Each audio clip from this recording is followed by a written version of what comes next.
Developing now, deputies say a pack of pit bulls attacked a local man, then a woman and her son hours later. Where the search stands right now for the owner. After a tree branch destroyed this car, neighbors are concerned about who will be next, especially with a playground right across the street. Plus, a new push to use your tax dollars for raises at Wake County schools. What changes employees want. Our week is warming up in a big way. When we'll feel summer-like temperatures and humidity, and when rain could impact your Memorial Day weekend. Right now at 7 o'clock, it is back to the drawing board on a bill that would make wearing masks in public a crime. In the last few hours, House Republicans said they will not sign off on the proposal. Thanks for being with us. I'm Dan Haggerty. And I'm Ashley Rowe. This isn't a total surprise. Some lawmakers have been expressing concerns. Now they want to rewrite it. WRAL's Gerald Owens is here now with a closer look at what's next. Gerald? Ashley, this has drawn media attention from around the country. The North Carolina House says it will not agree to the Senate's proposal. For more than 50 years, this state had a law on the books banning the wearing of a mask in public. State law now allows you to wear one for health reasons because of an exception created during COVID. Now, some Senate Republicans want to get rid of that exception. They say protesters and criminals are using masks to hide their identity. House Republicans say the exception should stay in place. Representative Erin Paré says that she has heard from a lot of law-abiding people who are worried about protecting their health. We need to look at a common sense solution for everyday people, the majority of North Carolinians. I regret that there is politics involved when you're talking about people's health. The office of the House Speaker says that the House will vote tomorrow not to agree to the Senate's changes.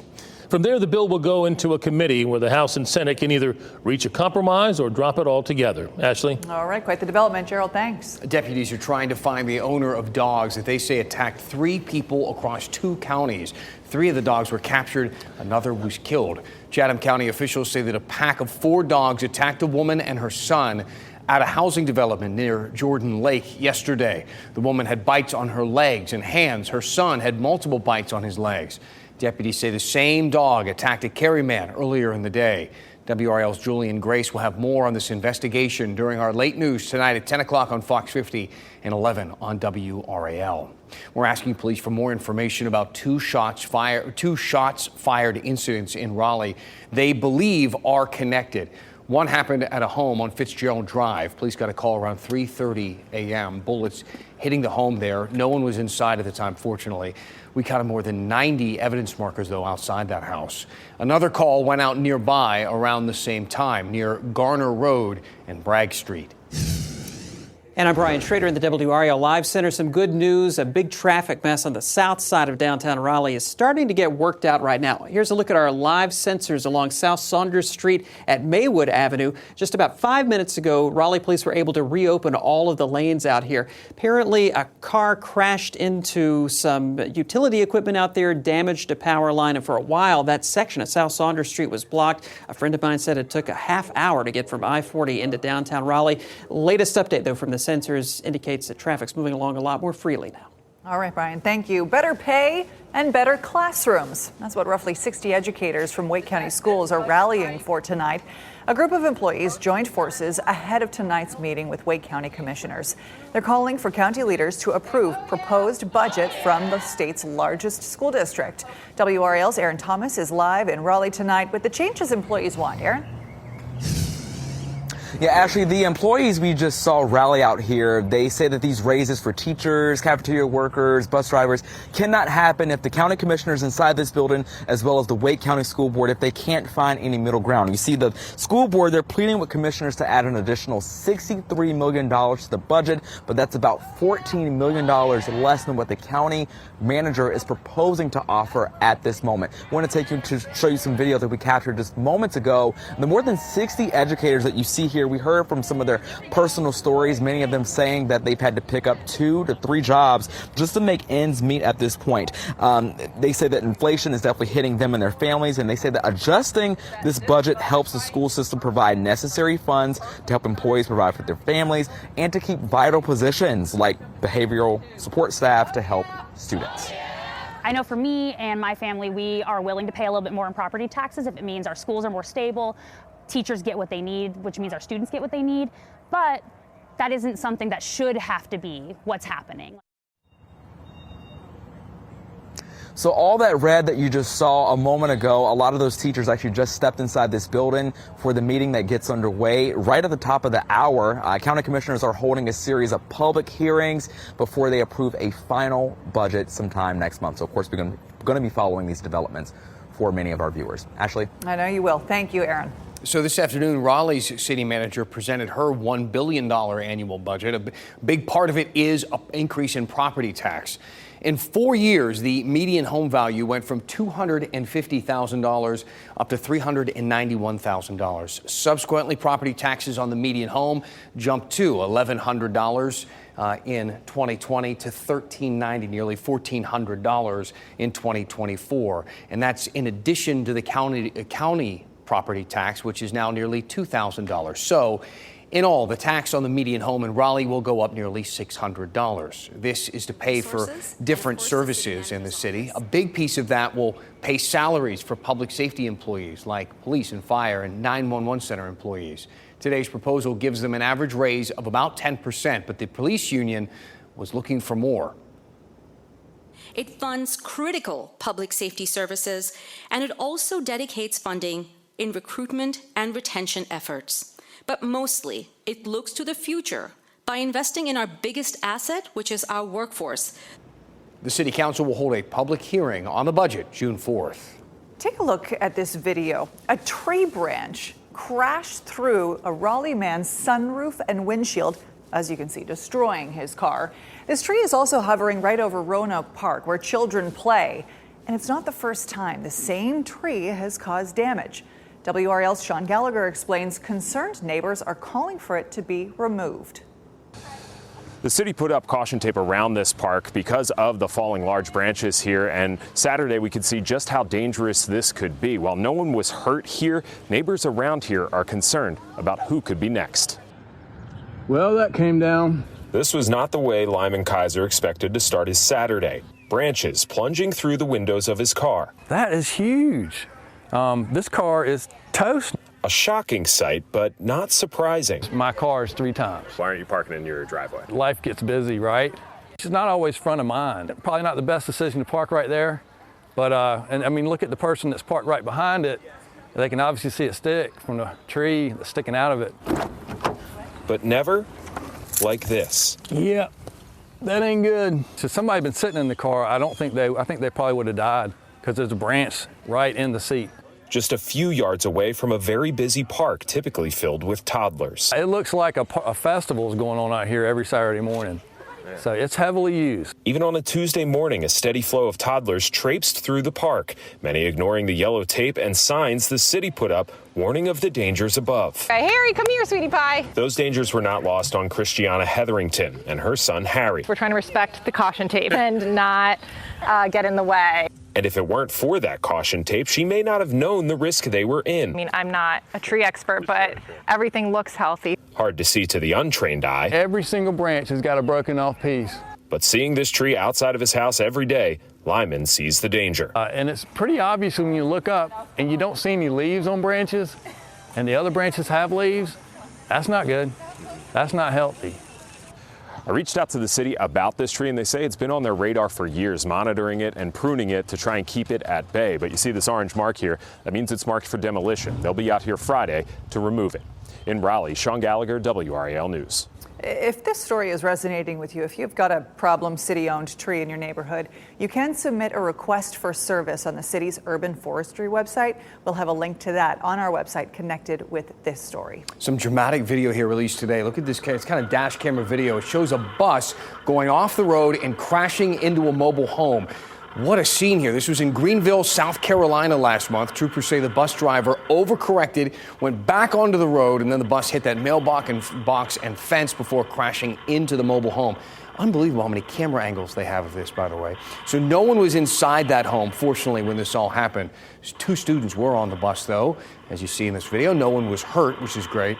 The driver got a ticket, though, for going too fast and is no longer employed with the school district. Wow, what a vantage point there. And surveillance video captured the moment someone in a skull mask robbed a Smithfield vape shop, opening fire inside the store. Take a look at this. Smithfield police say this unfolded about a week ago at Mr. Smoke and Vape on East Market Street. The suspect walked into the shop wearing a hooded sweatshirt and a mask, pulled out a gun, and demanded money. They fired a round into the wall. Fortunately, no one was hurt. The suspect took off with cash and merchandise in a red sedan. If you know anything, contact police. We've been talking a lot about things costing more during this newscast with taxes, things you can't avoid. How about in Wake County? You're going to have to be paying more for your kids' school lunches next year. Today, the Board of Education approved a 25-cent per meal price increase. That's about $44 for the entire school year per child more. It's the third straight year the board has increased prices. The board voted 5-3 in favor of this increase. Rising costs of food, they say, packaging and supplies are the reason for these increases. The expected revenue from raising the prices will be $1.1 million. Raleigh is getting some national recognition today, ranking on two separate lists. The Milken Institute ranked Raleigh number 2 for its best performing top cities. That's up 1 from last year due to things like job and wage growth.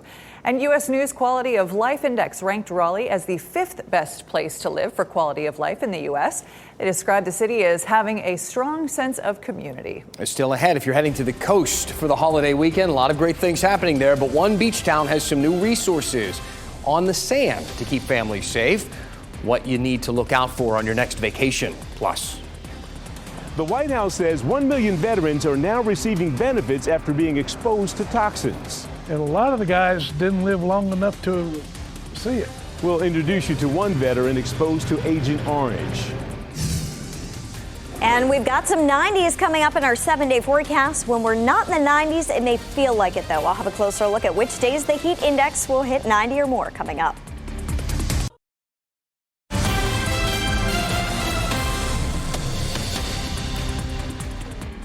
Brian Schrader here at the WRAL Live Center. We are monitoring a developing story out of Iowa where a radar-confirmed tornado did a lot of damage in the town of Greenfield, Iowa. We're looking at live pictures now. This is about an hour to the west of Des Moines. We know there are injuries. Iowa State Patrol was not able to comment on the severity of those injuries, but you see a lot of first responders here with this extensive damage. The Weather Channel is reporting that one woman died earlier today when she was ejected from her car during this severe weather.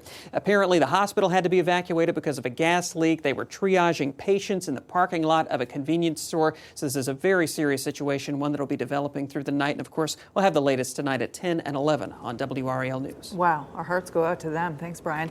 The White House says more than 1 million veterans exposed to toxic chemicals while on active duty have been granted benefits through the VA. Those benefits are part of the so-called PACT Act the president signed into law in August of 2022. WRAL Fayetteville reporter Gilbert Bays spoke with a veteran who was exposed to Agent Orange during his service in Vietnam.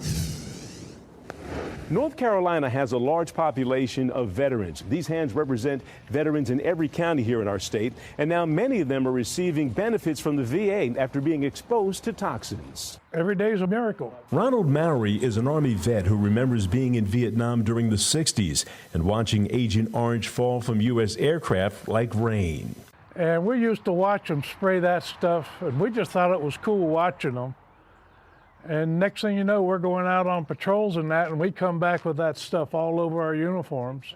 Now he suffers from a slew of health-related problems, like other vets exposed to toxins from burn pits in Iraq and Afghanistan. Between my heart, diabetes, kidneys, and all this stuff, I'm just glad I'm still running. The VA is working to get veterans the treatment they deserve. Since President Biden signed the PACT Act into law 2 years ago, more than 1 million vets have received VA benefits.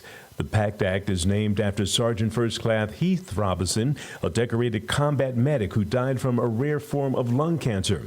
During the past 18 months, the VA Medical Center in Fayetteville has screened more than 67,000 veterans from 19 North Carolina counties who have been exposed. Earlier this year, the benefits were expanded.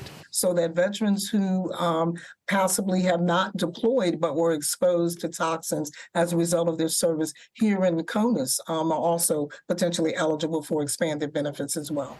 So 1 million veterans are now receiving benefits, but the White House is encouraging anyone who has been exposed to toxins over the years to head to the VA and file a claim. In Fayetteville, Gilbert Bays, WRAL News.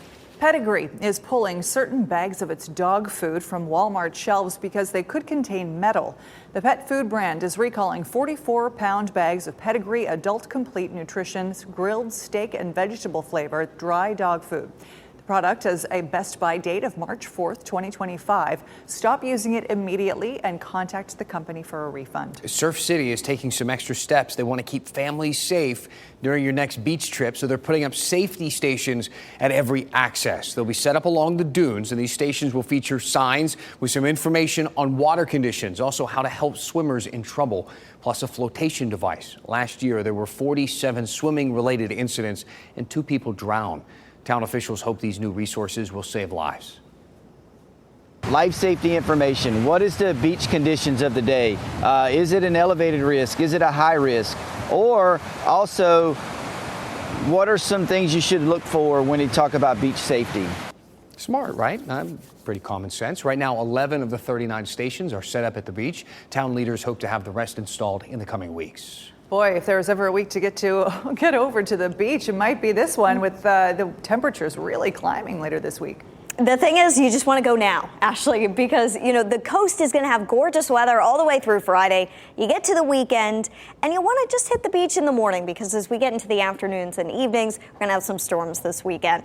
But let's talk about temperatures. We're heating back up. 89 is our forecast high tomorrow, and that's what it's going to feel like for the heat index. We're back in the 90s on Thursday. 92 is our forecast high, 95 the heat index, and even though we're going to be in the mid to upper 80s Friday, Saturday, and Sunday, the heat index is going to be in the 90s, and that's because the humidity is coming right back. It's also going to bring a chance for some rain and storms. We've got all this available moisture in the atmosphere, and those storm chances begin to increase Thursday night. Friday, we've got a 40% chance of storms, 50% Saturday. So I don't think that there is any day of the next 7 where everybody's going to see rain in one day, and it's not going to rain all day long. These are your typical afternoon and evening storms that we see pop up during the summertime months. So we're watching some severe weather in Iowa right now. You saw some of the damage from meteorologist Brian Schrader. Some of my friends who are meteorologists are storm chasing out there. They've already seen 4 tornadoes, and it's only just after 6 o'clock there. So unfortunately, it's going to be a really rough night in the Midwest. We're not expecting a repeat of that here, but we are going to see a new area of low pressure develop along this front, and this is the front that's going to be headed our way later this week. Tomorrow, no rain out there, so make the most of your Wednesday. It's hot, but not all that humid yet tomorrow. Thursday, looking pretty good during the day, but by Thursday evening and Thursday night, we could see some thunderstorms roll through. I think those will clear out by early Friday morning, and then Friday during the evening hours and Friday night, we'll see some scattered storms firing back up. In Durham, the Bulls are playing tonight. It's a beautiful night for baseball. 82 degrees, dew points in the low 60s, feeling pretty good outside. And I know my garden's been loving this. I've got an herb garden at home. All the rain that we've seen on a pretty steady basis over the past few weeks. You can see the blueberries are taking off. This was taken in Battleboro. Thank you to our WRAL Weather Watcher, Deborah Page, for sharing. If you want to see some of your Weather Watcher pictures showcased here on TV, go to WRAL.com and search Weather Watchers. We would love to share those in the coming days. Over the next 7 days, we take on more of a summer-like feel around here for the unofficial start to summer on Monday, 92 Thursday, and we've got 3 days with a high of 89. So we're going to come awfully close several days, back up to 90 for Memorial Day on Monday. Another chance for some scattered storms as we get into Memorial Day itself. And then by Tuesday, storm chances back off a little bit. There are some signs that by the end of next week, we could see another dip in the humidity. So we're not locked into hot, humid afternoon storm days like we are for most of the summer months just yet, but we're coming close to that time. Oh, that heat is cranking right up. Thanks, Kat. Some exciting plans for both the Raleigh Convention Center and Red Hat Amphitheater to host some major events. The updates on those projects coming up. So the Carolina Panthers are sharing their latest plans for a new practice facility. Some of the renderings look pretty nice. They include a rezoning meeting this week that will talk about this. It's going to include a new field house, outdoor field, and fan viewing deck. The team started putting the plan together and into motion earlier this year, preparing to build a facility near Bank of America Stadium. And this comes, you might remember, 2 years after a plan failed to put a facility in Rock Hill, South Carolina. Raleigh's closer to starting construction to expand the convention center and to move Red Hat Amphitheater. So we first showed you these renderings of what that area could look like more than a year ago. The concert venue will shift south a block. The expanded convention center will replace the current amphitheater. The $425 million project will double capacity to host major events. Today, council gave the city manager the power to approve certain applications and permits in order to speed up the development process. I bet you $425 million is going to be more expensive than that. Someone tells me. Oh, boy. A Durham couple celebrated their big day with a stop at Chick-fil-A. I love this. So Chick-fil-A on Roxborough Road shared these pictures. The couple enjoyed their meal. They had their wedding. This is afterward. It was Saturday, and they said, you know, I mean, anybody's been married, you know how busy that day is. It's so crazy. You barely get to eat the gourmet meal you served everybody else. It's time to just enjoy some Chick-fil-A. Unfortunately, Chick-fil-A didn't get their name, so we don't really know who they are, but they wish them a lifetime of happiness and delicious memories on their Facebook page. Oh, I'm Congrats. sure that bride is probably like, oh, just to sit down and not talk to anyone and just enjoy my food. Honeymoon's next. North Carolina native Josh Sanders is hoping to come out on top tonight during the finale of The Voice. Well, good luck to him. He sang 2 songs last night. Take a listen.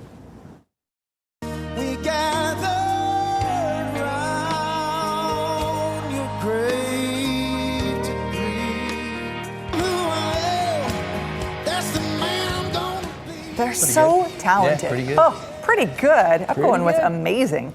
Sanders is one of 5 finalists competing to win the competition. He's on Team Reba. You can watch The Voice tonight to see if he is crowned the winner. The finale airs in about 30 minutes, so don't change the channel right here on WRAL. You don't think you could sing like that? Oh, no, no, no, no. Good night, everybody. Watching WRAL News over the air channel 34 and Spectrum channel 1257.